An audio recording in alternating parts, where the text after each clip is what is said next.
Okay, thank you very much. I'm surprised to see so many of you based on the party last night. I didn't expect to see this many faces, so thank you for making the time.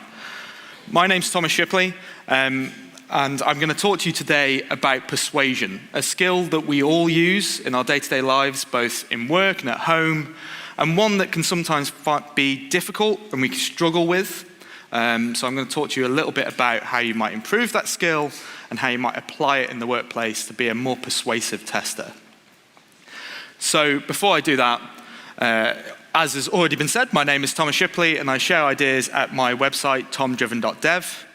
I also very rarely and occasionally tweet at tomdrivendev, but if you're like me and you have questions way after the session, then that's possibly the best place to get in touch with me.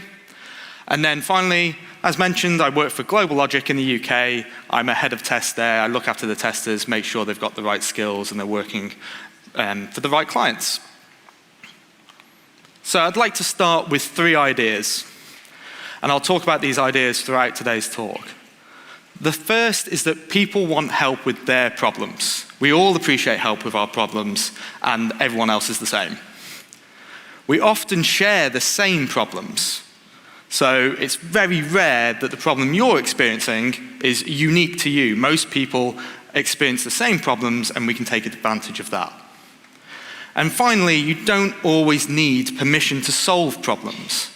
Sometimes you can just go ahead and solve the problem. And so we can use all 3 of these ideas to be more persuasive. So I'm going to talk about that throughout today and the session. So I'd like to start with a story. It's my story of failed persuasion in the past. And I have some characters for this story. So we have Bob, who looks suspiciously like me, but you can't tell because he has glasses, and he's the QA. We have Sue, the developer, Ivy, the business analyst, and finally, we have Zoe, the project manager. And we're going to be talking about these characters throughout today's session. And so, Bob starts by going to Sue, asking for help with some performance tests that he's struggling with. It's a code problem, and Sue's a developer. She knows how to code really well, so hopefully she can help him get past it. So he asks for help, and Sue says, sorry, not right now, I'm busy. And so he kind of goes, oh, okay, I guess I'll speak to you later. Who else here has experienced that situation? Show me your hands. Right, now look around at all of you. See those hands? A lot of you have experienced this, myself too.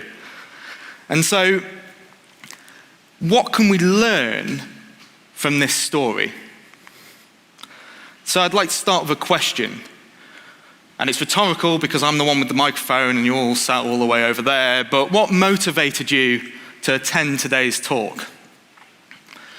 And I think it's because you want help with your problem. Maybe many different problems. Maybe a manager doesn't support you. Maybe the team doesn't listen to your ideas.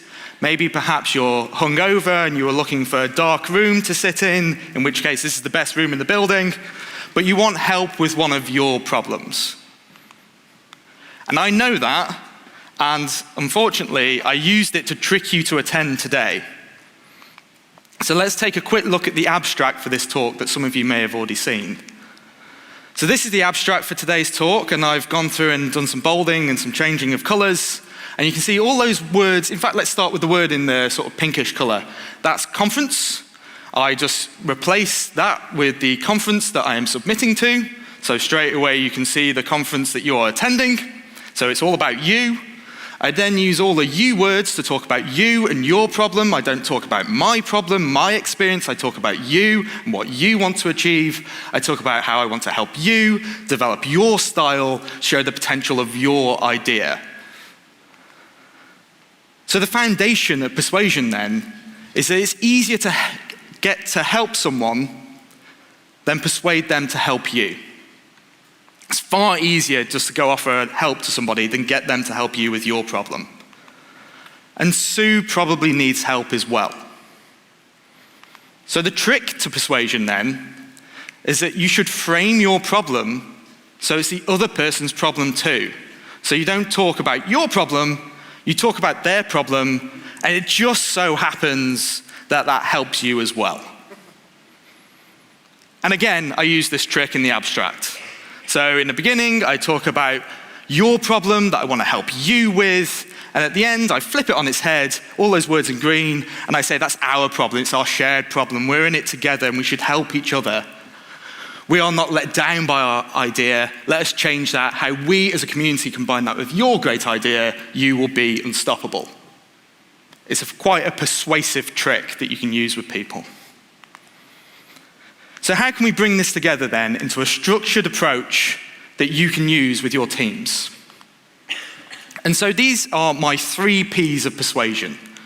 When thinking about persuading others, you should think about your personality, your style, how you approach persuading people, the people themselves, the people you're targeting with persuasion, and your plan, your structured approach as to how you're going to approach that person to make your argument, to persuade them of your point of view.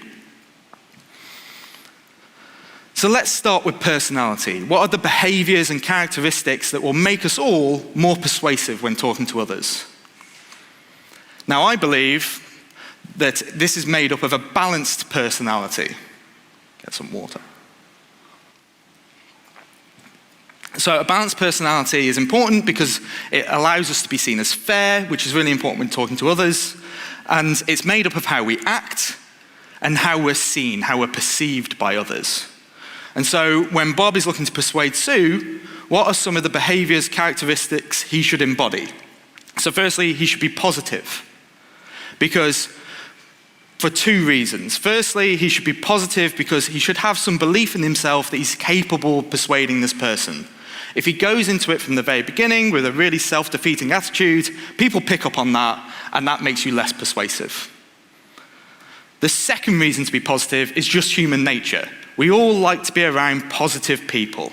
And so if you can be positive while looking to persuade someone, even if it's a challenging conversation, then they're more likely to listen to you.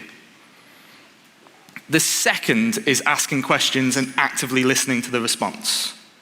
Again, there's 2 reasons for this.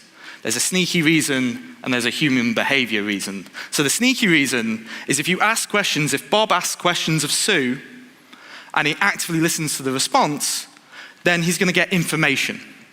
He's going to have information, he might understand what frustrations Sue has, the problems she's facing and so on, and he can use that to be more persuasive. The second reason, the human nature part, is that we all like to be listened to. If you sit down with someone and ask them questions and you're genuinely interested in the response, you ask follow-up questions, you don't just wait to say your thing next, then that makes the person like you. We all like to be listened to, they're more likely to want to help you. And then finally, Bob should be persistent. It's unlikely that you're going to persuade someone on the first try, so you should have more than one attempt and not be too put off. And then finally, how are we seen? So ideally, Sue should see Bob as a team player. So hopefully, Sue doesn't think that Bob is just interested in himself because she's going to be less likely to help. The second reason is trustworthiness. So often when we solve problems, we help each other and we do it together. It's a team effort. And if Bob is kind of known for not really doing his part and trying to avoid work and not very trustworthy, then Sue's going to ask herself, well, why should I even help him in the first place? He's going to leave me with all the work. I don't want to do that. So you need to be trustworthy. And then finally, credibility. We want to be credible when we present our ideas. But of course, credibility is this really big topic and can be a lot of different things. So how can you be credible? There's lots of different ways to be credible, and this is probably a talk in and of itself, but I'm just going to give you this one, which is talking about power as credibility, and it comes from some research from French and Raven and their basis of power. So you've got 6 ways there that you can be credible while looking to persuade others. You can be coercive, which is not where I would recommend you start, but you can force people. You can threaten punishment. If any of you have ever had a run-in with HR, then you know about coercion. So you can force people to get them to do what you want, but you'll only get them to do a base level of compliance. The second is reward. The flip side of coercion. You can thank people. Thank you is a reward. It's cheap, it's easy, you say thank you, genuinely mean it, people like that. And that reward will make you more persuasive. It's a source of power. But again, it will only get you so far. So we move on to the others. There's legitimate power. If you are a test lead, a head of department, you're an engineering manager, you're in a position of authority, then people may well look up to you, you may inspire them, you may lead them, you may be able to just tell them you've got legitimate power and you can use that to persuade other people. Then there's expert power, your skill. Expert power is a really great one because we can all be experts. Whether you're a junior member of the team or a senior member of the team, you may know the product really well. You may know the test framework really well. You can be an expert. You don't have to be a seasoned pro of 20 years experience. And expertise moves with you between companies and locations, so you can rely on that. You can be trusted. Then there's referent power. Referent power is proper sort of playground school stuff. If people like you, they're more likely to want to help you. So if you're popular on the team, then well done you get a free pass. And then finally, informational power. If you have access to information that other people don't have, you might be able to use that to persuade them. So they're the 6 bases of power that you can use for credibility. Coercion, reward, legitimate, expert, referent, and informational.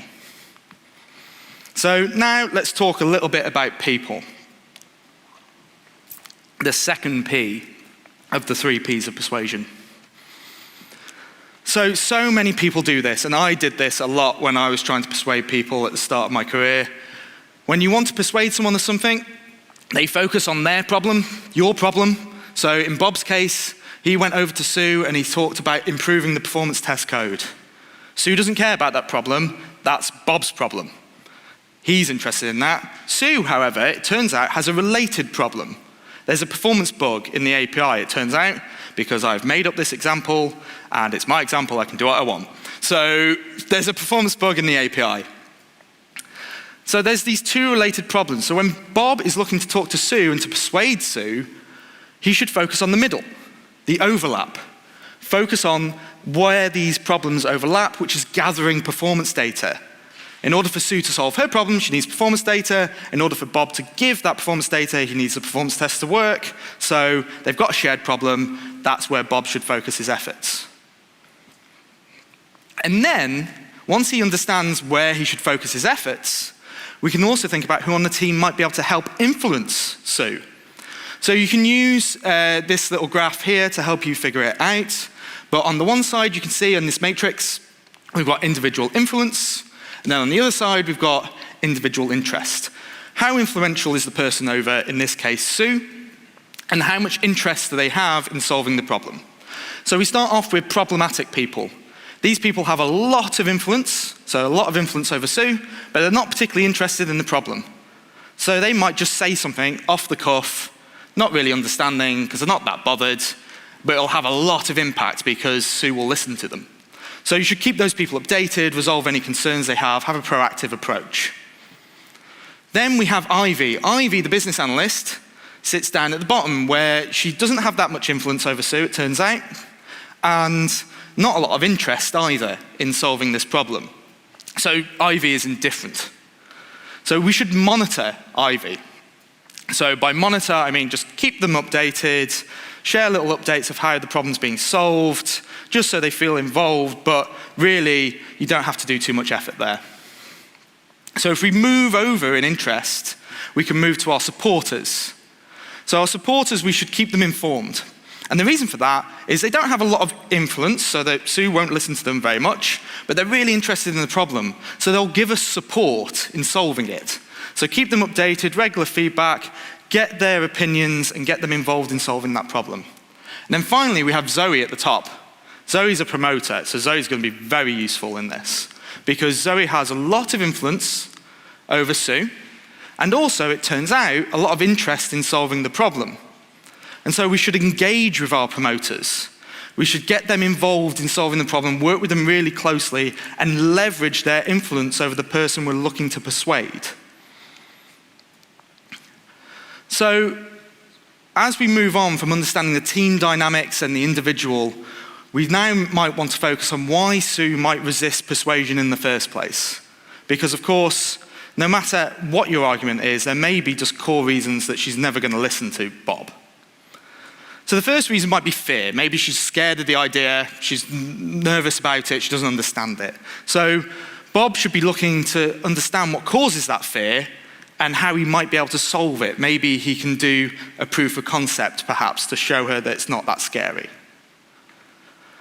The second is a loss of control. So some of you, if you've been working in teams and you've tried to introduce maybe a new test framework and you've met a bit of resistance, sometimes the reason for that can be the team feels they're losing a sense of control. They understand the current framework, they don't want this new one because they don't understand how it works, and they already own this one, they own this their little piece.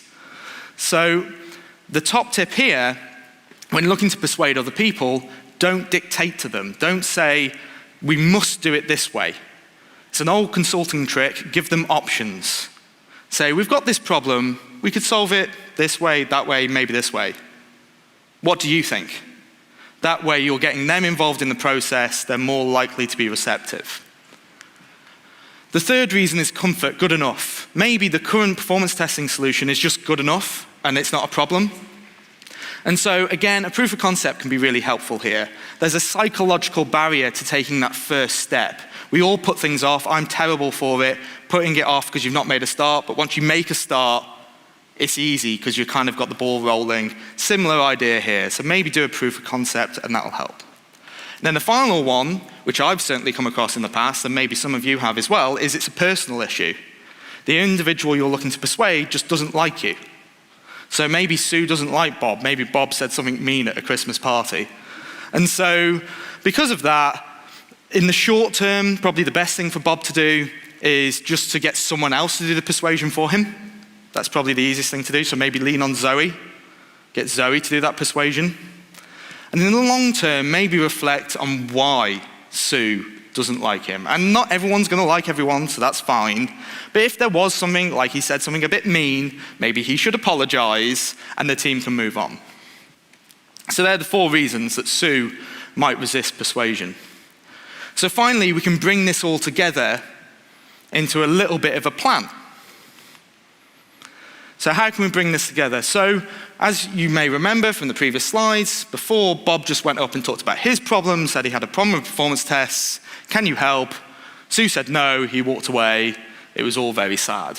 This time round, he's going to use the different things that we've talked about, so the sources of credibility. Turns out in Bob's case, he has 2 sources of power that he can use for credibility. He's an expert in performance testing, he knows all about performance testing, and informational, because it turns out the reason that Zoe is so interested is that she's getting chased about the performance bug that's being worked on by Sue. She's having to go to regular meetings, management in the business asking why it's not being solved because it's causing them a lot of issues, costing them a lot of money. So he's got that information from Zoe, he can use that. And then it's a shared problem. As we spoke about, he's not going to talk about the code issue in the performance tests because he knows that Sue needs performance data. He's going to talk about that, at least initially. And then finally, we've got our promoters and supporters identified. Zoe is that promoter, that supporter person who we can lean on to influence a little bit. And so a conversation changes a little, as you can see here, where Bob initially goes up to Sue and says about how he might be able to help her gather performance test data. Sue, of course, is very receptive to that. We all want help. He then moves on to say, great, and he does the old bait and switch and says, well, that's great, but I've got this issue with the code. I wonder if you would take a look. And then he also puts a little bit of flattery in there because he says, obviously, you're so brilliant at coding, and I do a little bit, but I'm not great. Could you help me? Again, a little bit of flattery goes a long way.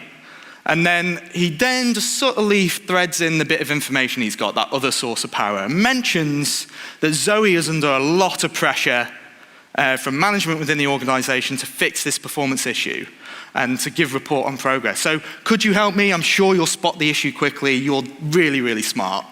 And Sue is persuaded by this and says, fine, it's a tricky bug, I'll help you figure it out. Now, okay, this is a made-up example, and I've been able to change things around, but this is a far more persuasive way of talking to someone than just going, I have a problem, help me. People are less interested in that. So, sometimes persuasion just won't work, so what do you do then? So the secret of persuasion is just not to bother. Don't persuade anybody, just do what you think is right. That would be my advice. Don't bother persuading anyone, just get on with it. Or, as more eloquently put by the late Rear Admiral Grace Hopper, if it's a good idea, go ahead and do it. It is much easier to apologize than it is to get permission. So if you really believe in the idea and you think you're capable of getting on with it, just get on with it. And here is my 4-step plan. Now, I have a really supportive manager, unfortunately, and he quite possibly will watch this recording back. So I'm going to ask you to do something for me before I give away all these secrets. So on the count of 3, I want you to say, hello, Mark, right? Ready? I know you're all tired and hungover, but try and be loud. We'll hopefully break his headphones, right? 1, 2, 3.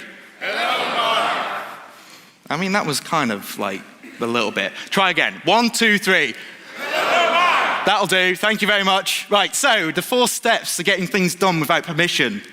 There are 4 of them. Step 1, talk to people about your idea. So you have an idea, you want to do it, get feedback by talking to people in the team and other teams and within your organization. As you talk to people, you may build a little bit of consensus. So if you do, brilliant, start working with those people to create a proof of concept. Really tightly scoped, a small proof of what that idea is going to do. It could be technical, it might be non-technical, but just trial it out. Step 3, showcase that work to everybody. You've now got something that removes that psychological barrier. You've tried it. So get it in front of people. If you have lunch and learn sessions, brown bags, if you have an internal conference, if you've got meetups, even if it's just like a team meeting at the end of the week, wherever you can, get your idea in front of people. And then finally, step 4. Step 4 is kind of sneaky, and I use it on Mark all the time, but when you get to the end of this, you've got proof. Because you've talked to people about your idea, you've got feedback, you've created a proof of concept, so you've proven it can be done, at least initially. You've showcased it to everybody and got even more support, so you've got social evidence that this is solving a problem that people care about. It's far harder for someone like Mark and other management type people to turn around and say, no, you shouldn't do that, when they've got all that proof in front of them. So go then and get the sign off that you need. And here's the thing, I'm not going to lie to you, you might fail in doing all of this. But that's absolutely fine, because it's not really failing anyway. As we look to persuade people, we develop so many skills in critical analysis, technical skills from those proof of concepts, in quality and testing, presentation skills. If you're going around and seeking maybe forgiveness because you're going to try and do something without permission, you're going to have to present that work to people. So you're going to build those skills. Managing expectations and stakeholder management, thinking about who your promoters and your supporters are. That's going to help you manage the personalities within your organization. Good skill to build. And then finally, organizational process. You're going to learn about the hurdles of sign-off and different things that you need to achieve. And of course, if all else fails, seek forgiveness. Just go, yeah, I tried it, it didn't work, silly me. Don't worry about it. So, to wrap up, these are my 3 ideas on persuading others. Firstly, that people want help with their problems. Don't talk about your problem, talk about their problem, and showcase to them how you might be able to help. Secondly, we often share the same problems. It is very rare that you will have a problem 100% unique to you in your team or organization. So find the people that share that problem and frame your persuasive argument in a way that it's their problem as well. So think about Bob and Sue and how Bob started talking not about the performance test code bug, he talked about needing to gather performance data. Far more persuasive. And then finally, the 3rd idea, solve problems without permission. You don't need permission. If you're still not very convinced by this is being recorded. I officially give you all permission to do whatever you want within your organizations and solve problems. Either way, even if you don't solve the problem, even if it struggles, it doesn't work out, you will learn a lot by going through that process. So give it a go. Because ultimately, you are all here at this conference learning from each other. You've been going to great sessions, workshops, you've been networking with your peers. You're going to go back to your organizations full of ideas of how you might improve quality. Please use these techniques to amplify your voice in teams. I've had so many conversations over the couple of days talking to testers going, oh, no one really listens to me. No one really listens to my idea. Take these techniques and trick them. Trick them to listen to your idea. They will listen to you. You just have to change the argument ever so slightly. And so use them to amplify your ideas within your team. And so with that, bang on 25 minutes, which I'm very pleased with. If you have any questions, I would be happy to hear them. But otherwise, thank you very much for taking the time to listen to me. I really appreciate it.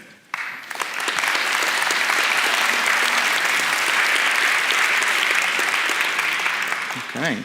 So thank you, Thomas. We'll be having some questions over there. Delivery is on the way. Hey. Thanks. Does this work? Hello, hello. Ah, okay. Now I persuaded it. Thanks, Thomas, for this talk. The example you showed with the dev and the QA, to me that seems to be one of the that rings the bell of the age-old QA versus dev situation. So to me, my initial thought was, okay, they need to work on a different problem, which is collaboration and agile way of working together before trying to persuade each other. But that's a different topic. Yes. My question to you is, you described persuasion in a situation when you're talking to peers. So how would your approach change when trying to persuade your manager or even higher hierarchy levels like C levels? Yeah, that's a really good question. Can someone switch off the recording? Because I recently moved into a management position about a year ago, so I don't do so much hands-on testing anymore. And it took me quite a bit of effort to shift the focus. So as testers, as technical people, you're maybe used to making arguments around the technical thing, or you might talk about business impact, but it's kind of from a user focus. Once you start getting involved with business people at like that C-suite level, that matters a bit, but so does like revenue and profit and sort of the survivability of the organization. So all the same concepts still apply, I think, those 3 Ps of persuasion. I think it still applies. All that happens is you perhaps shift some of the arguments you use. So instead of maybe having a pure user focus or pure technical focus, you might move into blending in a little bit of a business focus. So for example, if I'm talking to my manager or someone more senior than me and I'm wanting to justify a training budget for an individual, I might talk about things like return on investment, that sort of thing. What's the value that they're going to get in pounds and pence? And it's something we do with clients as well, is kind of talk to them about, for this testing activity you're going to do, this is roughly the sort of savings you might make if you're more efficient. So it's still very similar. The only thing I would say is it can be quite intimidating doing that. But much like public speaking, practice makes perfect. Just go out there and have a go. Great, thank you. No worries. We have another one. Stand up and state your name. Hey. They're just trying to trick you. Okay. There we go. Yeah, now. I'm Ernest. Great talk. Thank you. Right? From my understanding, when you were explaining the persuasion, it was very close to art of negotiations to create credibility and persuade in the negotiation part. So you traded times of the person to take the result that we are both happy with. So I'm not sure I understand the question. You talked about sort of negotiation. From my perspective, the persuasion, this part, yes, is a big part of negotiation, so we can use it on that part. Yeah, absolutely. So I think another good reason to be good at persuasion, just outside of your working life, is we do it all the time. Persuasion is just part of negotiation. And so if you are maybe talking about buying a product in a store, or you go on holiday and you're haggling with somebody, that's all persuasion. That's all, it kind of forms into negotiation. I think sometimes one of the things that people get wrong about persuasion, in my view, is they come at it as my way is the only way. So I sort of talked about that a little bit in a previous slide where I said about what are the reasons that Sue might resist. So providing choice is really important, and that's a cornerstone of good negotiation. You don't go in there saying, I must have it this way, because whoever you're negotiating with may not share that view and tell you to get lost. Whereas if you go, okay, I'm acceptable in this range, then they're more likely to listen and you can have a conversation. So, yeah. Hey, I'm here. Hello. Hi. Stand up. So I guess I'm going to go back to a little bit what Ron was saying. But so you mentioned you're a manager right now. Yeah. I'm kind of like a tech lead or something like that. I see persuasion as something that is just a fact of life. You know, Yes. you have to use persuasion. Though I've clearly identified situations in the last year, for instance, where I had to persuade someone, a developer or whatever, a team lead, whatever. And usually I don't feel happy about it. In the sense of, as leaders, it's like I would prefer to be in a, let's say, in a setting, in a context where persuasion isn't necessary. Okay? Is this something that you also experience? Is this something that you've thought about as a manager as well? Yeah, absolutely. So I think persuasion and other related skills are kind of the soft skills. So my background is very much in the technical as a tester, but a tester really focused on the debt side. And so moving into this sort of stuff, the people stuff, the sort of soft skills can be quite challenging. I think the way I looked at it, and possibly the way that you've learned about it as well in your experience, is that it's an important part about becoming a rounded leader. Technical people or testers, whether that's technical testing or not, they like being led by people like them. That's great. But the problem comes that sometimes those leaders that get into those roles got into those roles because they're really good at the job, testing or technical work, whatever it is, and you forget that part of the job is also the soft skills. To be a really great leader, you need to be able to persuade people, you need to be able to think about how people handle their emotions, how they handle their workplace, how everyone isn't the same, and that sort of thing. So yes, it's uncomfortable, but again, like public speaking, it's something that you just sort of learn by doing, and it's an important growth point. I suppose we can take the last question now. Hello. Hi. Here. Hello. I'm Eden. Great talk. Thank you. The way I was saying it's kind of blurred in a way that persuasion and manipulation are different. So how do you see that? It's a really good question. So actually, if I go back really quickly to the slide where I talk about how I used the fact that you want a problem solving against you, I was really, really tempted when putting this slide together to say, I know that instead of I used it to persuade you, I used it to manipulate you. Because effectively, persuasion is in part manipulation. You're persuading someone to go against their original idea. It's quite a cynical view, though. I kind of more see it as you are persuading someone to see things from a different perspective. We all are kind of blinkered this way. We all see things in a certain way. And the more successful people, in my experience, are able to sort of expand that view. And persuasion is helping people expand that view. Where's the red light?